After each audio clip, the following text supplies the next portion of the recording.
Telangana assembly సమావేశాలు 4వ రోజు కొనసాగనున్నాయి. క్వశ్చన్ అవర్తో సభ ప్రారంభం కానుంది. క్వశ్చన్ అవర్లో యంగ్ ఇండియా స్కూల్ లక్ష్యాలు, ప్రభుత్వ హాస్పిటల్లో వైద్య పరికరాల ఏర్పాటుపై చర్చించనున్నారు. జీహెచ్ఎంసీని 3గా విభజించడం, టీజీఐఐసి భూములపై రుణాలు కీలక ప్రశ్నలకు సంబంధించి సమాధానం ఇవ్వనుంది రాష్ట్ర ప్రభుత్వం. ఆ తర్వాత పలు బిల్లులు ప్రవేశపెట్టనుంది ప్రభుత్వం. అనంతరం హిల్ట్ పాలసీపై సభలో షార్ట్ డిస్కషన్ జరగనుంది. హిల్ట్ పాలసీ చర్చ తర్వాత సర్కార్ కీలక ప్రకటన చేయనుంది. మరోవైపు 5 లక్షల కోట్ల స్కామ్ జరగనుందని హిల్ట్ పాలసీపై ప్రతిపక్ష ఆరోపణలు చేస్తున్నాయి. ప్రతిపక్షాల ఆరోపణలు సర్కార్ తిప్పికొడుతోంది.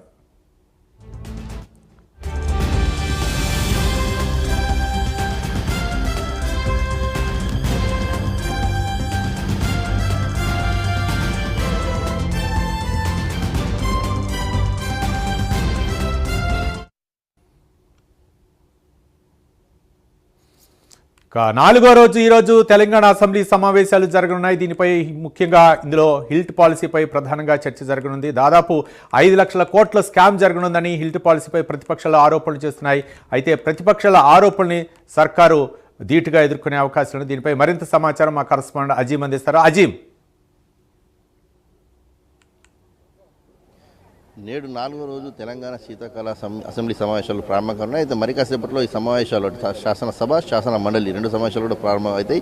మొదట శాసనసభలో ఈరోజు క్వశ్చన్ అవర్ ఉంటుంది. క్వశ్చన్ అవర్లో కూడా మనం చూసుకుంటే పలు కీలకమైనటువంటి ప్రశ్నలే ఉన్నాయి. ఏదైతే ప్రభుత్వం తీసుకున్నటువంటి ప్రతిష్టాత్మకంగా తీసుకున్నటువంటి ఏదైతే ఇండియా స్కూల్ స్కిల్స్ అంటే యంగ్ ఇండియా స్కూల్ సంబంధించినటువంటి లక్ష్యాలు, ప్రభుత్వ హాస్పిటల్స్లో వెంటిలేటర్, ఇతర వైద్య పరికరాల ఏర్పాట్లు, అలాగే జీహెచ్ఎంసీని 3గా విభజించడంపై, టీజీఐఐసికి సంబంధించిన భూములపై రుణాలు తీసుకోవడం, ఈ అంశాలు కూడా చాలా కీలకమైన అంశాలే. దీనిపై కూడా ప్రతిపక్షాలు దీంట్లో క్వశ్చన్స్ కూడా వేసాయి. అయితే బీఆర్ఎస్ ఈ రోజు కూడా సభకు దూరంగా ఉంటుంది. పూర్తిగా కూడా బీఆర్ఎస్ శీతకాల సమావేశాలను బహిష్కరిస్తున్నట్టు ప్రకటించింది. అయితే దీంట్లో బీఆర్ఎస్ సంబంధించిన ప్రశ్నలు ఉన్నాయి, అలాగే బీజేపీ ఎంఐకి సంబంధించినటువంటి ప్రశ్నలు ఉన్నాయి. సో ఈ నేపథ్యంలో మొదటి 1 అవర్ కూడా కాస్త వాడివేడిగానే జరిగేటువంటి అవకాశం కూడా చాలా స్పష్టంగా కనిపిస్తుంది. ఇక వీటన్నిటితో పాటు ప్రధానంగా ఈరోజు షార్ట్ డిస్కషన్లో మనం చూసుకున్నట్టయితే హిల్ట్ పాలసీ, ఇండస్ట్రియల్కి సంబంధించినటువంటి పాలసీ ఏదైతే ప్రభుత్వం జీవో నంబర్ 27 తీసుకొచ్చిందో దీనికి సంబంధించిన అంశంపై ఈరోజు ప్రధానంగా పెద్ద ఎత్తున కూడా చర్చ జరిగేటువంటి ఆస్కారం కనిపిస్తుంది. ఎందుకంటే హిల్ట్ పాలసీకి సంబంధించిన జీవో 27 తీసుకురాక ముందే ఒక కమిటీకి సంబంధించినటువంటి దాంట్లోకి వెళ్ళి కూడా ఈ జీవోకి సంబంధించిన అంశం లీక్ అయింది. లీక్ అయినటువంటి వెంటనే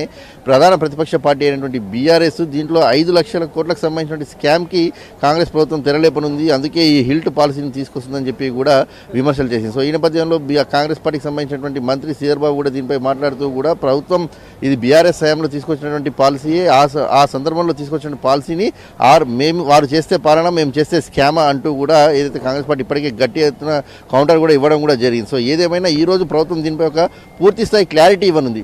హిల్ట్కి సంబంధించినటువంటి పాలసీ ఎందుకు తీసుకురాబోతున్నాం, దీనికి సంబంధించినటువంటి అడ్వాంటేజెస్ ఏంటి అనేది పూర్తి స్థాయిలో కూడా పారిశ్రామికవేత్తలకు పూర్తి స్థాయిలో క్లారిటీ కూడా ఇవ్వడానికి కూడా సిద్ధమైంది. ఎందుకంటే పారిశ్రామికవేత్తల్లో కూడా హిల్ట్ పాలసీపై పలు అనేకమైన అనుమానాలు ఉన్నాయి. సో ఈ నేపథ్యంలో వారికి కూడా ఒక పూర్తి స్థాయి క్లారిటీ ఇవ్వాలని చెప్పి కూడా ప్రభుత్వం డిసైడ్ అయింది. సో ఈ నేపథ్యంలోనే సభ ద్వారా ఈ అంశాన్ని కూడా ఏదైతే తీసుకురావాలని చెప్పి కూడా ప్రభుత్వం భావిస్తున్నటువంటి నేపథ్యంలో ఈ రోజు జరిగేటువంటి డిస్కషన్ కూడా చాలా ప్రాముఖ్యత చోటు చేసుకుంది. ఖచ్చితంగా హిల్ట్ పాలసీ ఏదంటే సిటీ లోపల ఉన్నటువంటి ఇండస్ట్రీస్ అన్నింటినీ కూడా మల్టీపర్పస్ యూసేజెస్ కోసం, అలాగే ఫ్రీ హోల్డ్స్ కోసం ఏదైతే సిటీ అవతల ఓఆర్ఆర్ అవతల ఏదైతే ఈ ఇండస్ట్రీస్ అన్నింటినీ కూడా తీసుకురావాలని చెప్పి ప్రభుత్వం భావిస్తుంది. దీనివల్ల సిటీలో కూడా పొల్యూషన్ కంట్రోల్ ఉంటుంది.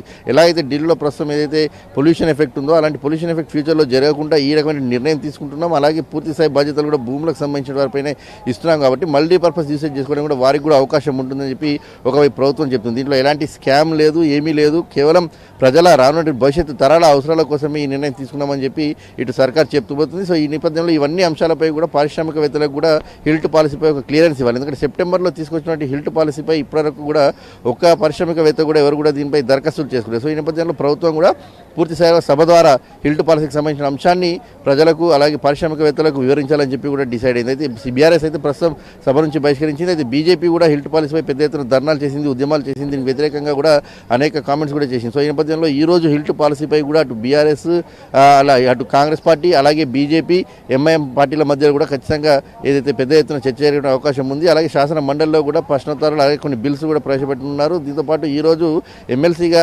రాజీనామాను సమర్పించిన కవిత ఇప్పటికి రాజీనామాను యాక్సెప్ట్ చేయలేదు స్పీకర్. సో ఈ నేపథ్యంలో స్పీకర్ దగ్గర ఇటీవల జరిగినటువంటి సమావేశంలో స్పీకర్ని కలిసి మండలి గుత్తా చైర్మన్ గారిని కలిసి ఇప్పటికే దానికి సంబంధించిన అంశంపై ఈ రోజు సభలో మాట్లాడే అవకాశం ఇచ్చిన తర్వాత రాజీనామాను యాక్సెప్ట్ చేయాలని చెప్పారు. కాబట్టి ఈ రోజు శాసన మండలిలో కూడా కవిత కూడా మాట్లాడే అవకాశం కనిపిస్తుంది. సో ఓవరాల్గా 4వ రోజు కూడా శాసనసభ సమావేశాలు మండలి సమావేశాలు వాడివేడిగా జరిగేటువంటి అవకాశం కనిపిస్తుంది. Ravi right, thank you Azeem.